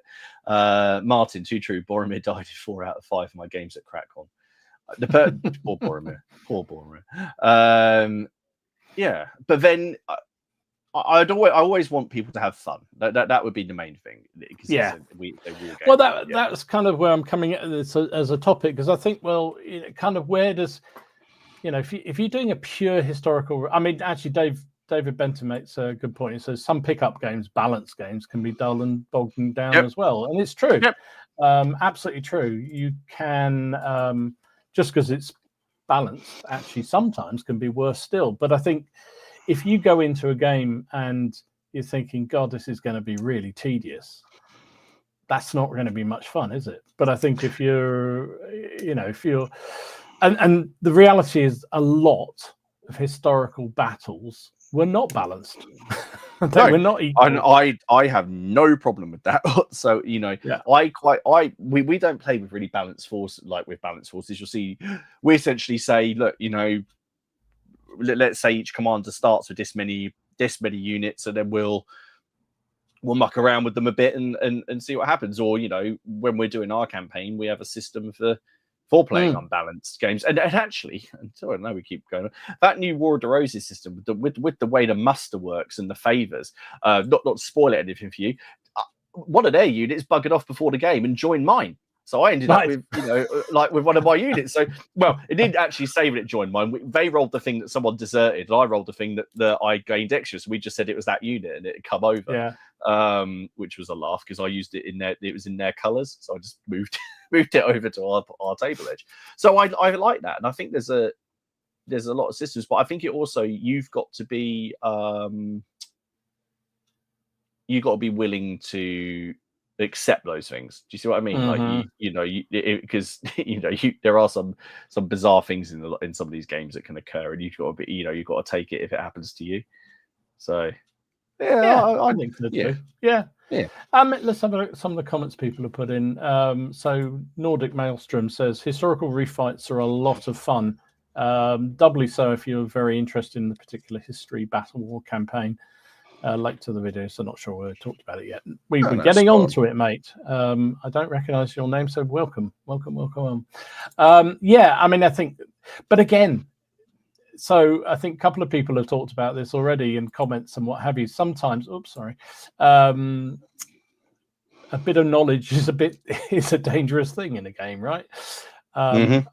We used to have, not the current club I'm in, but one of the clubs I was in the past. We had a guy who knew everything about which was it? I think it was the Second World War, and particular campaigns. And every time he put on a game, it was just like a ball ache because he just, literally just work out every detail. And he's just saying, I just want to roll some dice and have fun. I just want to, kind of increasingly less people got involved in the games because you just knew too much and it was really dull. Whereas you just want to have a bit of a laugh doing it. Old School says I've played refights of Alamo and Little Bighorn with obvious victors known in advance. Both very fun due to figures and tables, scenario design, and all the other players buying in. Yeah. I think. I mean, some of those, because that's sort of almost like a Zulu scenario, isn't it? Where as you said, with playing Izmwana or whatever, it's fairly clear what's going to happen. So playing it maybe as a solo game, or where all the players are on one side, does that make it better? Would that make? But then you've got to make it fun for the people who are on the historically losing side to win by winning. What's the right word? Winning spirit. So, like in our game, the Romans, I adjusted the objectives. So I played the objectives so that the Romans could still be slaughtered, but still be considered a victory, because if they managed to complete their objective or and actually get off the board, they did. Caesar was killed, but they did. Caesar was the first casualty, actually. I basically, you've got to give people a reason to fight, and therefore you can make you know, you can say, you know, it can be, you just come back and say, you know, yes, even though more casualties were caused, it's still a victory for these people because they managed to do this. Yeah. No, exactly. Nick says you don't have to make the same mistakes in refighting historical battles. There's also the dice roll factor. Yeah, I hear you, Nick. But I mean, part of the problem with that is if the two sides are, what I'm thinking about in my head is more sort of where games are so one-sided, or the strength is so much on one side versus the other. You know, kind of unless somebody is absolute, you know, monumental levels of bad dicing, like my friend over here, you know, and can't hit a barn door with 50 million arrows. All right. Then I think, you know, kind of that's it's a tough one. I don't know. To me, that's I agree with. I mean, I'm making myself out sound even worse than I really am. But I just kind of sometimes when you just, to me, I just get that cold dread when I look at a game and just think, this is just going to be dull. This is going to be really dull. Whereas I have no problem at all, and it does, as I say, with the example of the Mortimer's Cross for me the other week. I thought this is going to be a really dull game. It's going to be hard work, and I was just purely doing it just to work out the mechanics. But actually, because we had a good group of people around the table, we had a right laugh, and it was fairly nip and tuck in the end. Mainly because for once Jonathan's dice fell apart, so that was kind of amusing, which doesn't happen very often. What else we got here? Lynn says, I like the idea of refights being the opposite sides deployed on the table as close as possible before contact and let the game start from there. What do you mean? So that there's no maneuvering room, so you literally just set up almost in each other's faces? I don't know. It's intrigued by that. Why would that? I'm not sure why that would work. Anyway, so in other words, you're not going to really change the. So you would start with, for example, the French at the walls of La Haye-Sainte. You would start with them on you because you're forced then to fight that combat. You know, the way with those forces. Is that what you mean? Yeah. Well, I'm wondering. Let us know, Lynn. I'd like to know that because that's intriguing. Why that works for you. Red Steph said we played Mortimer's Cross using bill hooks and put the person who had no knowledge of the battle on the Lancastrian left wing to make the Yorkist ambush a surprise. That wasn't Mortimer's Cross, but anyway. Was there an ambush at Mortimer's Cross? Again, it's a bit like yes and no, and sometimes depending on which chronicler you listen to. I think they just saw in our game it was something to do with the fact they saw the meteor, didn't they, and then suddenly thought they were on the winning side and they were never going to lose. That was part of the problem in that game. Anyway, I digress. Where are we? Oh, I just saw Alec, who's here from my club. Historical games are fun, but it's a big but. They can also be a bit one-sided. Well, that's my point, Alec. There sometimes are, and you have to go with a game knowing that you'll probably lose. Yeah, I mean, I don't mind going to a game that I think I'm going to lose if it's still fun, and it's that balance of, is it going to be fun? You know, I don't mind losing at all. God knows it does happen quite a bit. But it's sort of thinking, getting something out of it, I guess, is the thing for me. I need to get something out of a game. Otherwise, what's the point, really?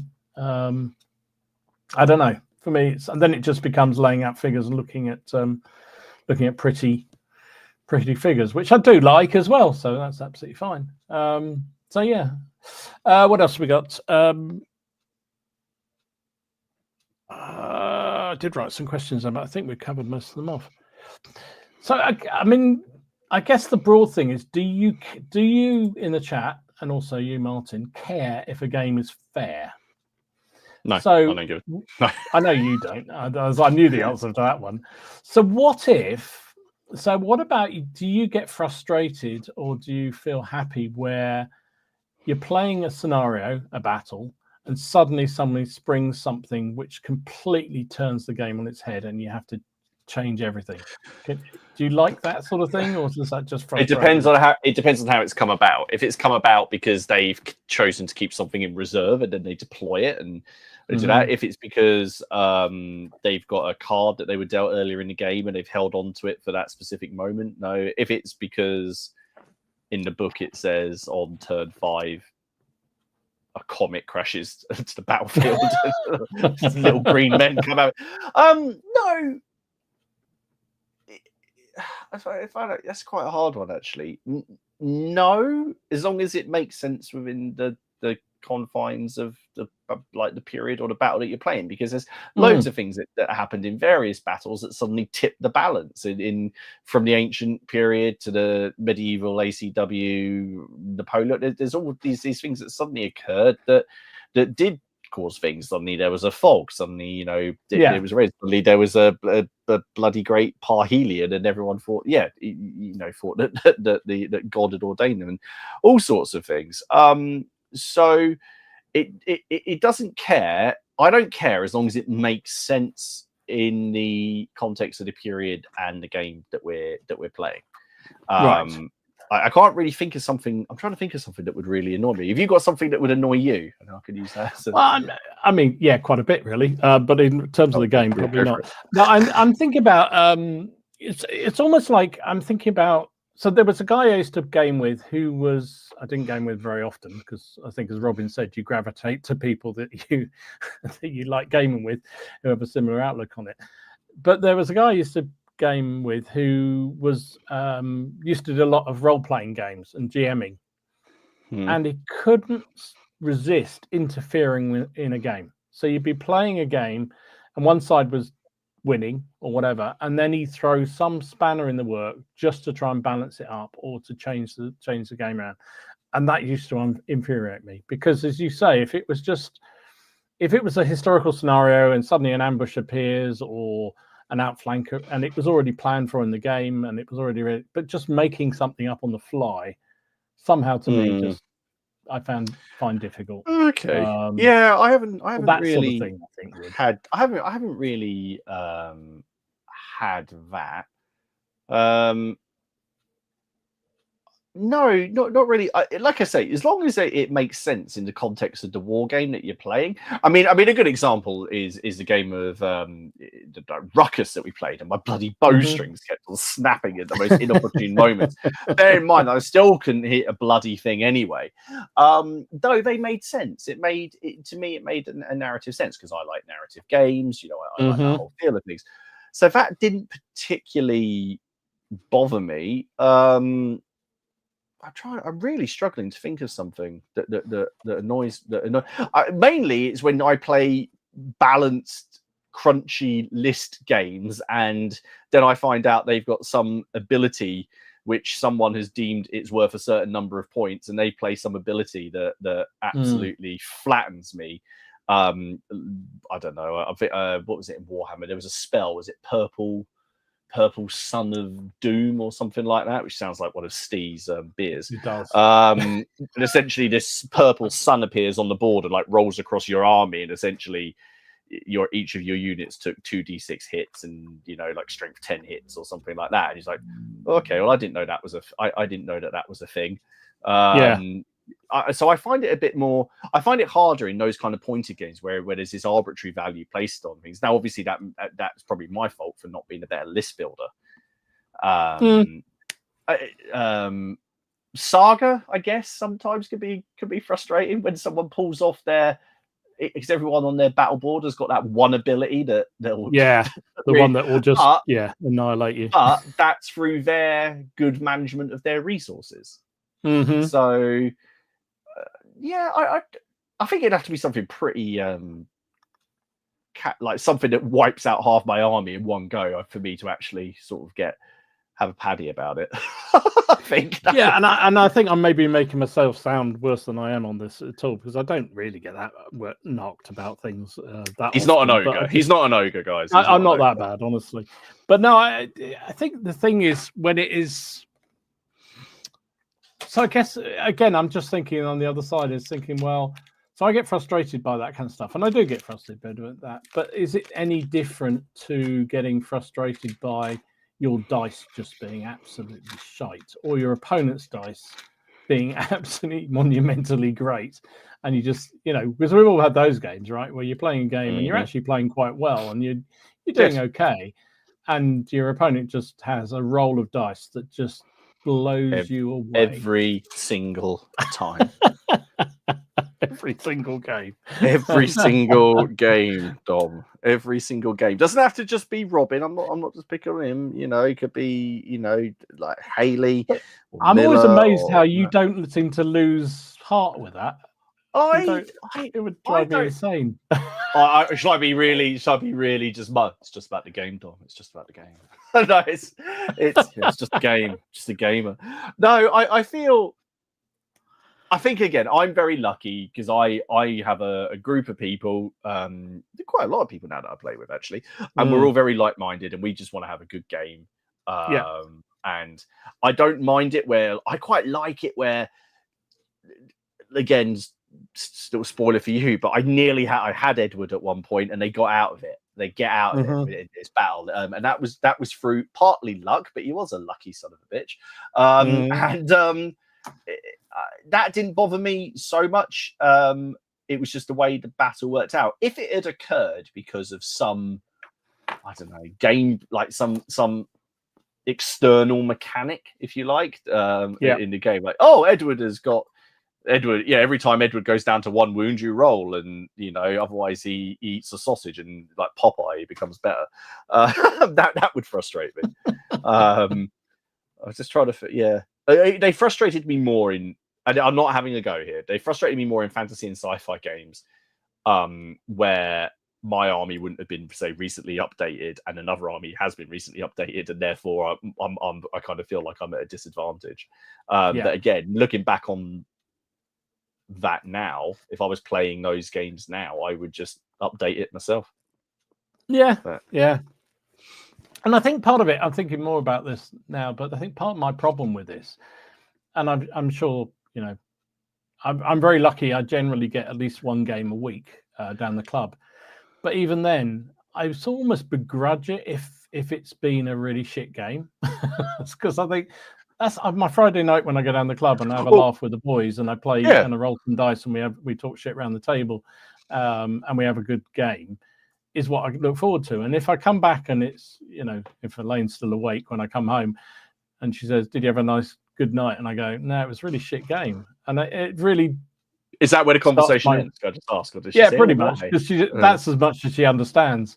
But no, and it does make me feel bad for the weekend. Whereas if I come back and you think, it was an absolute monster game. We had great fun. Doesn't matter whether I won or lost. Obviously I like to win because otherwise, why are you playing it? But at the end of the day, it's if I come back and it's just been a really shitty game and I just didn't enjoy it. What's the point, really? I feel that way about films. That's why I don't go to the cinema as much anymore, just because this now I sound like a penny pincher, but why I don't go to the cinema as much now, because if I go to the cinema and it's a terrible film, I feel so personally aggrieved about it that I get quite or if I read a book. If I read a book and the ending is, and it's a decent book and you enjoy it and the ending is shocking, I actually take it quite personally. Right. I really do. And I think about that when I'm making my videos. No, I'd never change the outcome, like the big outcome of a battle. I'd never change the outcome of a battle report. But I do sit there sometimes, and there's a couple of things that I filmed that I haven't, the battles that I've filmed, I'm just sitting there and going, well, I just don't think anyone. I think people are going to, I'm going to ask them to watch an hour and a half of this, and it gets to the end like this. I think they're going to be a bit pissed off. I think they're going to be a bit irritated. So I just won't. Upload it. Well, I've done the same thing. I mean, this game we played last week, I videoed it. But I'm not going to show it because it was just boring. I thought it was boring, and I was playing it. So why would I expect anybody to think any different? Did anybody else enjoy it? No, not really. I mean, I think. No, I actually don't think they did because it was just so one-sided. You didn't actually have to do. I think the thing is, I don't mind a game where you just get absolutely creamed if somebody's done something really clever, or they've we've all played games where you go, oh, that was a really good move. What they did there, they deserve to win it because they've just done something that's just, I didn't even occur to me they'd do, and it's just worked perfectly. But they didn't even need to do anything clever. Absolutely. And I never even got within, I don't know how many yards of the sunken road. Not even close. Before my entire army was, half the army was in full flight. So before my army was half the army. Yeah, basically. And when in turn 2, you're already thinking, well, this would be a far better scenario if they were half the rebels on the front line and the rest came on, because at least it would make it more of a battle. But and you're already well progressed into the game, so you can't do it. So that's kind of where I think about it. But shit, it's 9:30. Oh, sugar, crikey. We've been talking shit for a long time. So we do some news, and then we'll come back to some of the comments, because there's been lots of people getting quite excited about this. So we talked a lot of shit. Wow, we talk a lot of shit. There's only the two of us. We can talk shit for England. We could talk a lot of shit. Yeah. Right. Let's do some news then.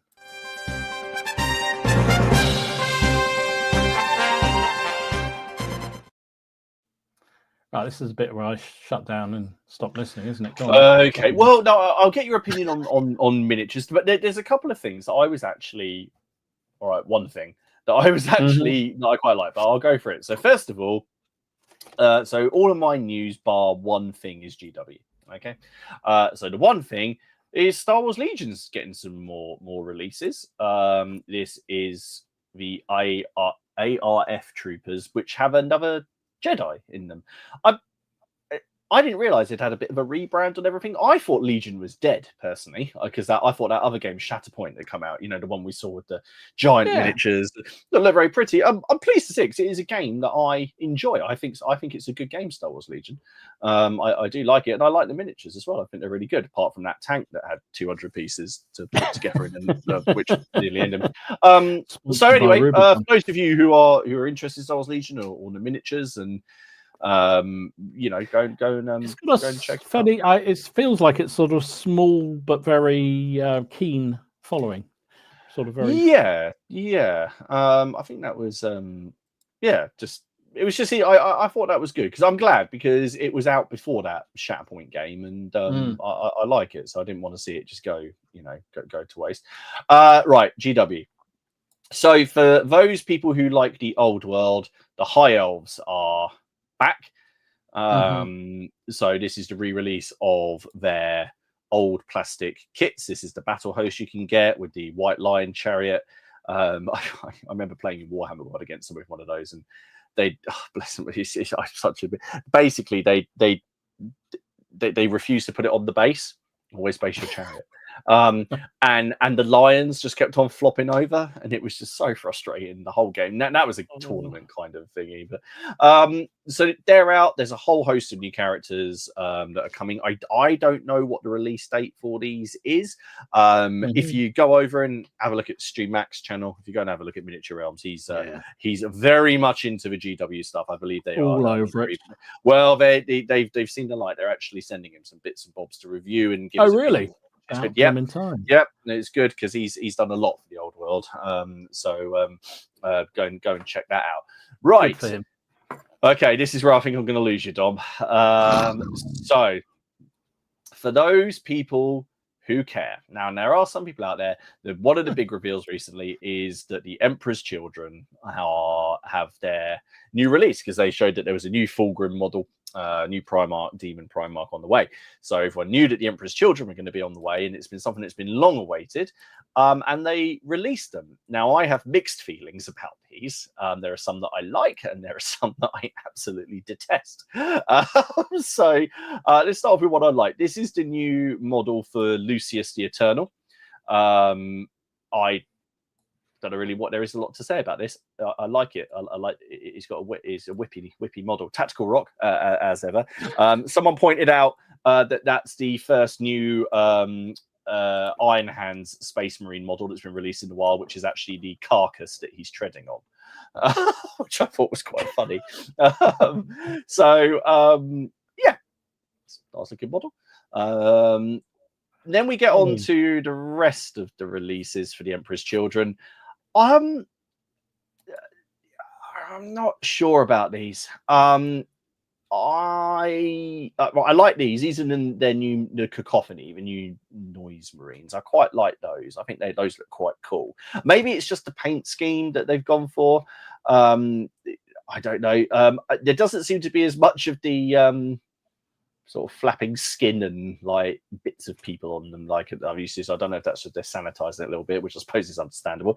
These ones as well, I thought they've kind of deliberately sort of made them look slimmer and more streamlined, like the legs and that compared to normal Marines. This is the one that I absolutely hate. I absolutely hate these. I'm sorry, I hate these. That thing down the bottom corner is like a cone head. Like, why is he there? That's the guy from Star Wars. That's the dude, the one who says the Sith have been destroyed for a millennium. That's a really odd pose he's got there as well. In fact, yeah, the bottom two have got very odd poses. Yeah, well, I quite like the pose at the one at the top. I just hate its head. I am going to be in a minority. I think a lot of people really, really like it. I just don't. It's just bizarre to me. But I guess that they're meant to be warped and all of that kind of thing. So anyway, there's a lot of new releases coming from the Emperor's Children and Slaanesh. So if that's your bag, then you're sorted. I'm sure there'll be loads of proxies and people adding bits and bobs to them to sort of make them look particularly perverse. The Elder got a release. Now I thought this was interesting. So this is the Phoenix Lord for the Warp Spiders. Now back when yes, Dom, the Emperor's Children, not Dark Angels though, is it? So no one should really care. He also says, "I don't care. I'm not painting them black and pink." Black and pink. I mean, you might as well just throw paint at them like some kind of bizarre Picasso, and they would, because they're meant to be gaudy and like an assault on the senses. Now this one here, this is the Phoenix Lord for the Elder Warp Spiders. Now, when I used to play Elder, I vaguely remember them saying that the Warp Spiders didn't have, or they'd lost their Phoenix Lord, and they were sad about it because all the other Aspect Warriors had a Phoenix Lord and they didn't. So a little part of me when I saw this, I was like, oh, that's cool. I quite like the model. Again, it's got like that whole tactical I'm teleporting in thing going on. It's quite fun. I kind of think it looks like it's sitting on top of a radar dish, but I'm sure people yeah. Now I thought it was one of those children's trampolines it was bouncing on. Well, I'll tell you now. Well, that's that then. That's that. Fucking did it. Anyway, so that's the new one of those. Now this one, though, I do like. So I think Age of Sigmar gets a lot of unnecessary stick, but they've just released a new set of skeletons and updates for the Soul Blight Grave Lords, and they've gone with a sort of Mongol Hun like theme. Ooh, I'm looking now. And I saw this, and I really liked that. That was the thing that I just really like the armor and the look of it, and I was like, I could use that in Midgard or okay, fair enough, Age of Sigmar.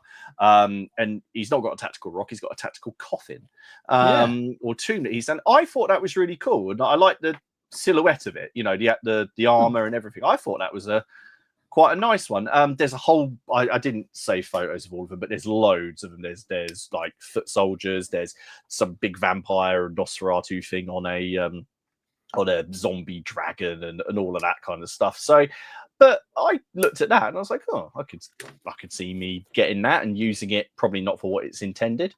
But yeah, so that's what I saw. So I'll hand this over to Dom to now bring it back to some form of Well, I mean, there hasn't actually been an awful lot again, has there?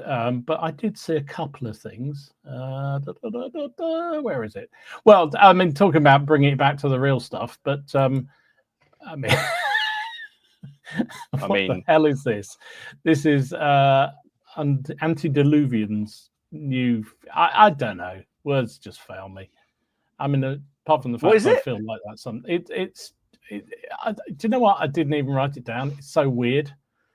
Yeah, it's one of their sort of weird science thingies. I don't know. I know somebody in the chat. I mean, yeah. I mean, I can see that. I can see that getting more. Yeah. I mean, I don't think they have to be anything anymore. They just sort of just weird shit is all they have to be. So also, Epic. Oh yeah, Previewed these new chariots, Yep. Celtic chariots, which yeah. now made me wonder: does it mean that they are going to expand out something which I'd like to do? Is actually build so you could just build a Gallic army, because there weren't any Celtic chariots in the Carthaginian army. So someone clearly didn't watch my video after I went to Waterloo Games. Okay, yeah, they are. They've got no checking now. They've got more sprues, haven't they? So they've got the chariots. They've got more Gallic warrior sprues, fanatics, Galatians. They've got a lot of stuff coming for the Gauls, because they kind of almost like teased it a little bit with the ally box, I think, to see how it went. But yes, little chariots is definitely. They do look really good as well. They look cool, don't they? And lots of little. Although I'm not quite sure. Are they all on one base? So that's a unit of chariots, basically. Yeah, that's true. I hadn't even thought about that. Yes, you're quite right. They also look like they're a little bit flat-chested horses. You know, those because they sculpt them sort of side on. Maybe the front's not going to be pretty. Anyway, whatever. They look interesting. Fun. Be interesting. I look forward to really look forward to seeing those. So it will be fun. Yeah. And then just this afternoon, the new Bloody Miniatures went on sale. So if you want to get, this is release 10, I think it is, of Bloody Miniatures. There's the veterans, the casualties, there's all sorts in there. But what I really liked was the artillery. I think the little swivel guns that they've launched. Yeah, absolutely. I mean, I've got so many of these already that are mixtures. But what I haven't bought the last wave. I think it was the last wave I haven't bought, which was the mounted one. But I am waiting for Mike, if you're watching, once he's finished his ECW update for Ruckus, to buy some bloody minis and do a bit of that for his Ruckus. I think that could be quite fun, having the Witchfinders running around and chasing them around. And these would be absolutely perfect. They do. I'm the same, because I genuinely, I know, I don't need anything anymore really in terms of figures, but I certainly don't need any pike and shot 28mm. But every time I see these, I just think, geez, there must be somewhere I can use them. It's seen Andy. It's seen Andy. Guns. Yes, absolutely. Paul's exploded. Yeah, I have to say I have placed an order for the little cannons, because they just looked absolutely fantastic. So I'm like you. I didn't buy the last release, although it was very close.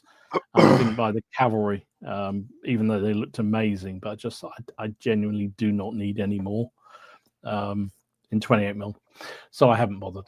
But those are definitely coming home, the artillery. So that was what I saw. That was about it, really. It's been very quiet on the historical side, at least for a little while. I don't know why.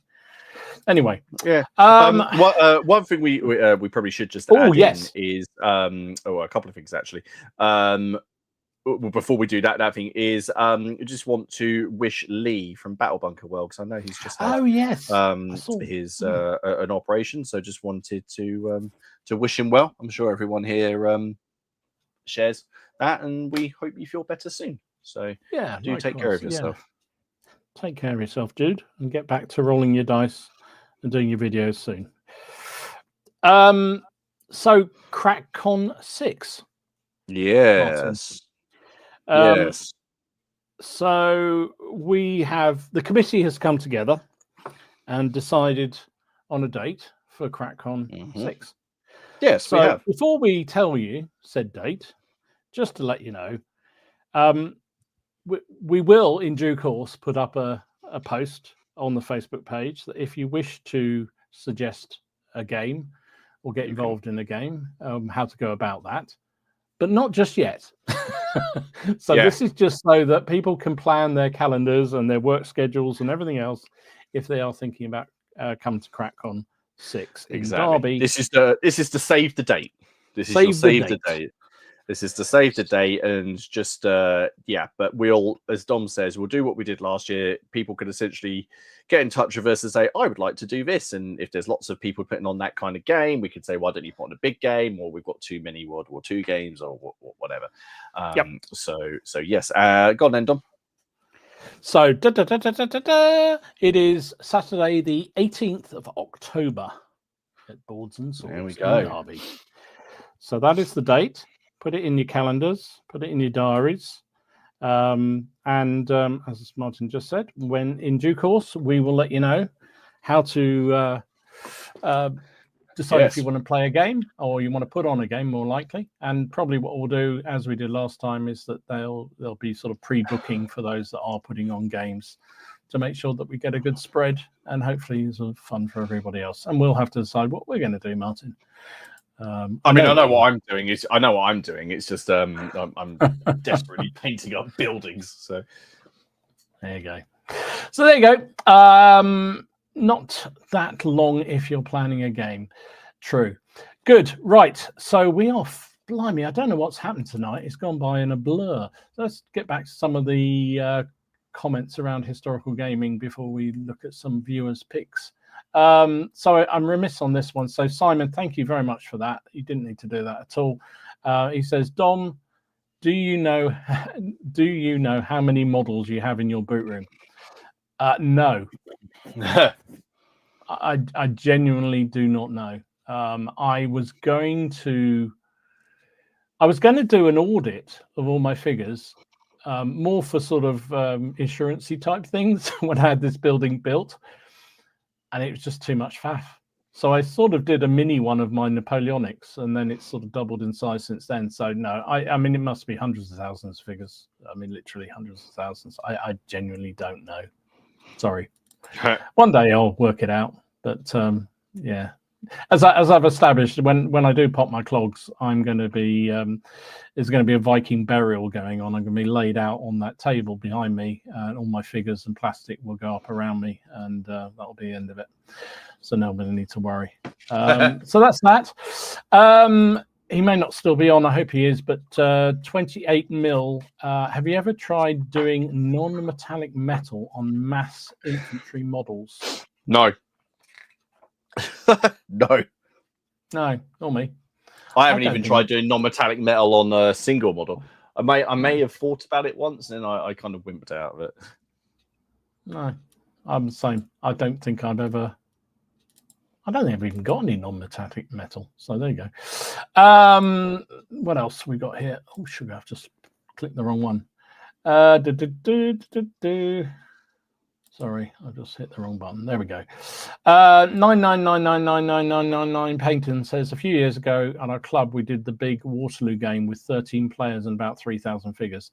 See, that's when those sort of games become really good, when you've got a bit of time, a bit of space, and a lot of people coming together to do them, because then I think you can have a lot of fun. So the Borodino one I did Waterloo myself a few times. I've done various other Leipzig campaigns, battles, and it's when you've got the time and the space, I genuinely think it's one of the most exciting things. It's like when you go to a show, isn't it, Martin? When you see a show and someone is laid on a big battle, of particularly a refight, and you just look at it in awe. I think that to me is one of the best things about the hobby, historical side of the hobby anyway. So yeah, love that.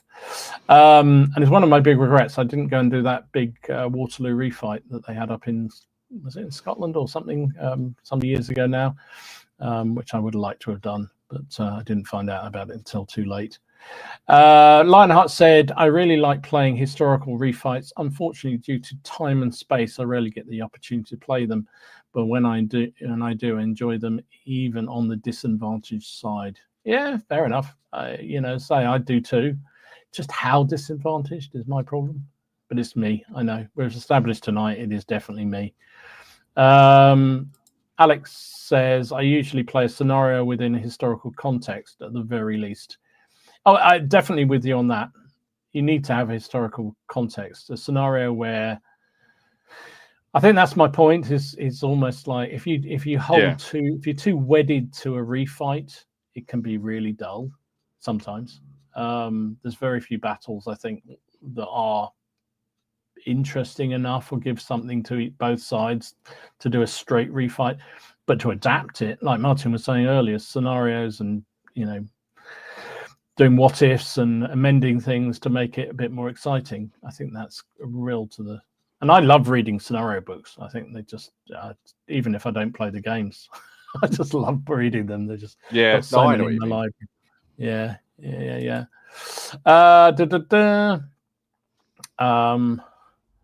Digger says, what ifs are always a good way of randomness. Yeah, true. Definitely is true. Now, Daniel says, my limited experience of this includes showing up with the army I've worked on so hard to paint and then being told I can't use those figures. Yeah, that can be frustrating.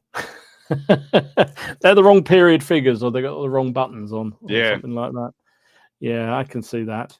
And I think that's, you know, again, without putting words in Daniel's mouth, but certainly the way I feel sometimes is that you've spent a lot of time putting together an army and you want to use it and you want to have fun with it. And if someone says, oh no, you can only deploy a third of that army, and by the way, they're all classed as militia this week, you kind of almost like, but I've spent a lot of time painting one. Darren says, always historical for me, same order of battle for a battle, but deploy as you like. Yeah. I think that's true. Alex says unbalanced games are always better than balanced ones. It makes you consider things more. Oh, absolutely, because you've got the resources to consider. Yeah. But again, I think it's about levels of unbalance. That's my point, I think. I agree entirely. I'm not saying everything should be even-handed at all, because I think that would be pretty dull. I often talk about, me and my mate Nick used to play Principles of War a lot, and it was a good rule system, but the trouble was it was so even and there was so little variation in the dice or anything like that. You set up a game and go, oh, you're going to win there and I'm going to win there. Let's not bother and let's go and have a pint instead, because you just knew what was going to happen, and that's pretty dull. So what else? Andy says, really good point about doing historical refights. Sometimes people are over vested in their history and don't want the refight to stray from their view of history. Yeah. I think that's a fair point.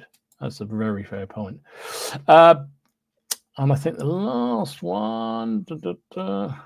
I'm just trying to find the one I saw earlier.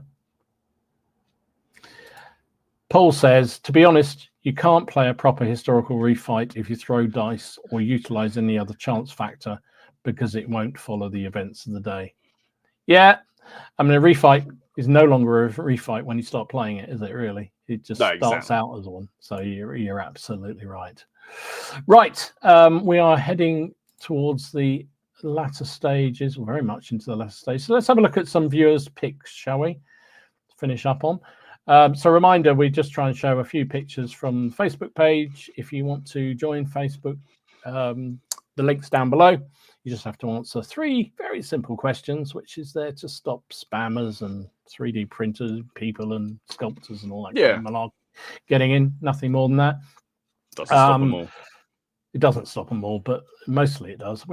Thankfully we haven't been bombarded by them for a while, so we can't show everything, but we'll just show 1 or 2 pictures just to get a flavour. And we do like to see the battles as well, because they're always fun to see. So let's start with some weird shit, shall we?